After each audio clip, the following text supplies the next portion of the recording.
สบายดีจ้าสวัสดีพี่น้องสวัสดีสกุลสคนค่ะสวัสดีตอนเย็นนะคะฟ้ากำลังครึ้มนะคะดอกซ่อนดอกมะลิกำลังงามวันนี้บรรยากาศยามแรงกำลังดีพี่น้อง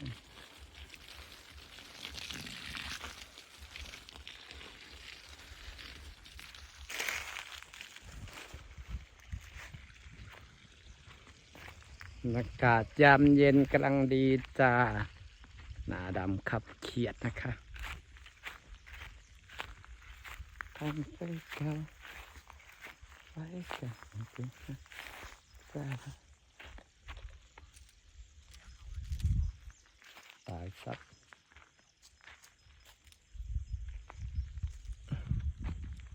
รถติดสัตว์มันแดดโพดเดี๋ยวเราจะไปทำ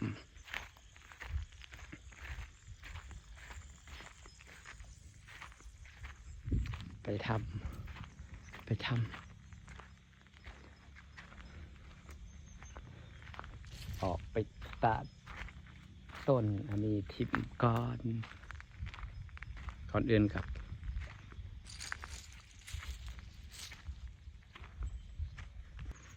ทานไฟเก่าฉันต้องเปิดไฟกายเป็นดินทรายที่ดินทรายเดี๋ยวนี้พี่น้องถามเบาปีศาจก่อนหนาฝนนี่เพิ่นสิปลูกยังเพิ่นบ่ปลูกยังใส่ข้าเจ้าดุดปลูกถั่วลิสงตะเวนกำลังตกดินปลูกเพิ่นนี่ก็ได้หลายบาทกันถั่วลิสงปลูกง่ายดูแลง่ายนี่คือดินที่ดินบ่าวปีศาจนะครับ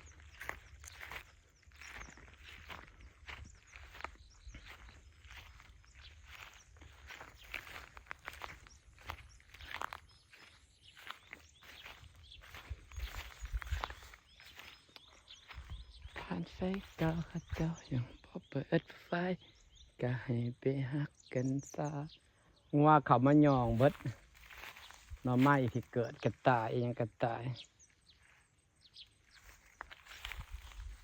ตัวนี้กังวาดิที่จริงหน่อไม้มันติดแต่เด้แล้วตะลำมันถาฝนมาพอแล้วกันเจือนเนาะ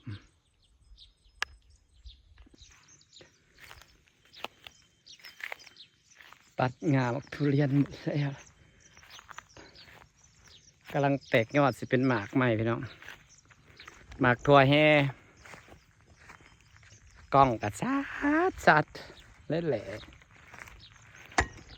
ไม่มีติวเตอร์เลยค่ะหน้าสดก็ต้องแร่ๆอย่างนี้แหละค่ะ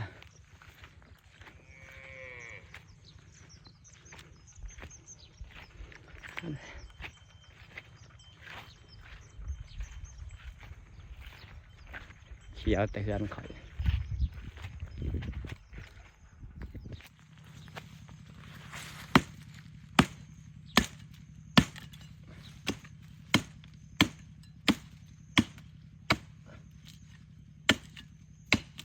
ต้นเอียงว่ะ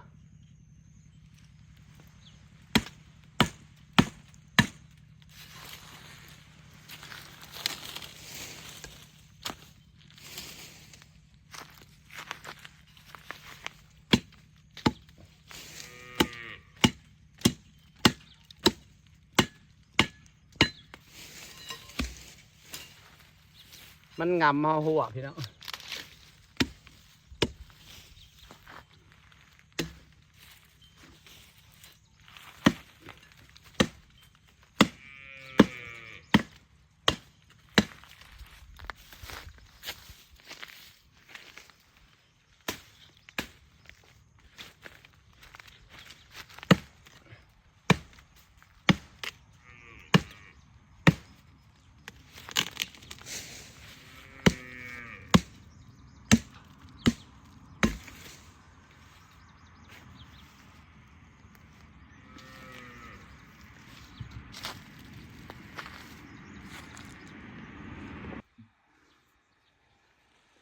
พี่น้องจ๋า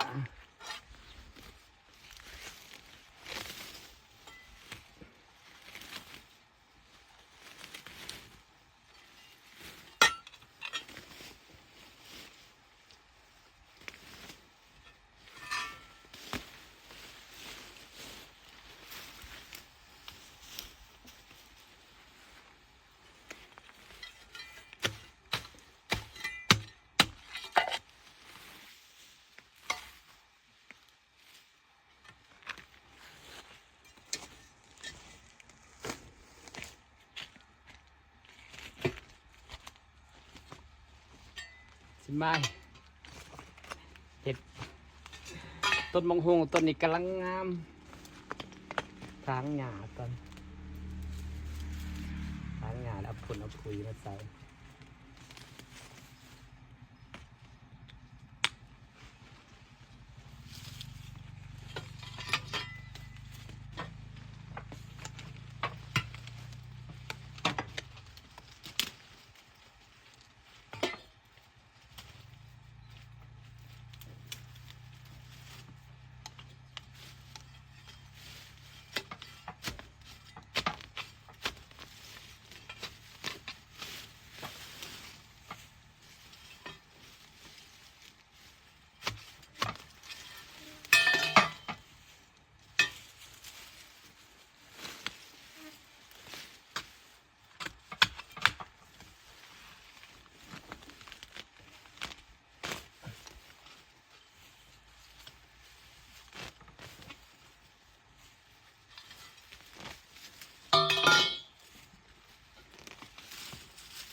สีบำรุงนั้นเป็นมงหงเตี้ยนะพี่น้อง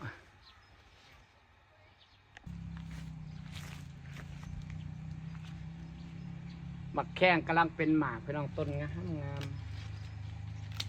เด็ดไปล่างมันออกก่อน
กำลังเป็นดอกเป็นปุ่มอยู่จ้าดีค่ะนี่ค่ะแล้วก็กอหน่อไม้ก็กำลังเขียวทุ่มสิฝากบรรยากาศไว้ซ้ำนี่แล้วค่ะพี่น้องค่ะตั้งแต่ไก่หน่อไม้เนี่ยออกหน่อใหญ่สปลาดนี่ออกหน่ออีกแล้วออกหน่อใหญ่อีกแล้ว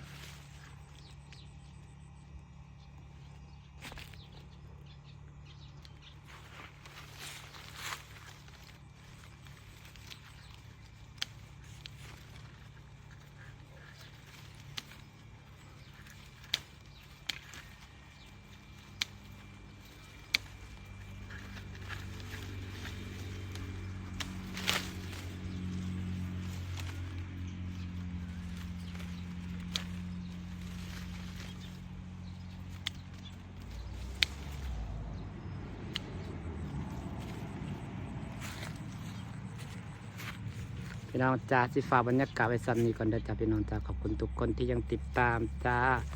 เดี๋ยวสิไปหาหดต้นไม้ต่ออีกก็ใส่หดบดจุลินทรีย์หอยกระแดงกำเสาจุลินทรีย์เป็นรถต้นไม้โอเคครับพี่น้องค่ะสบายดีเด้อสบายดี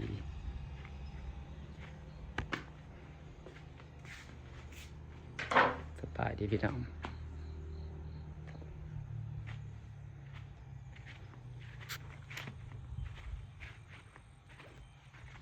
คันคาย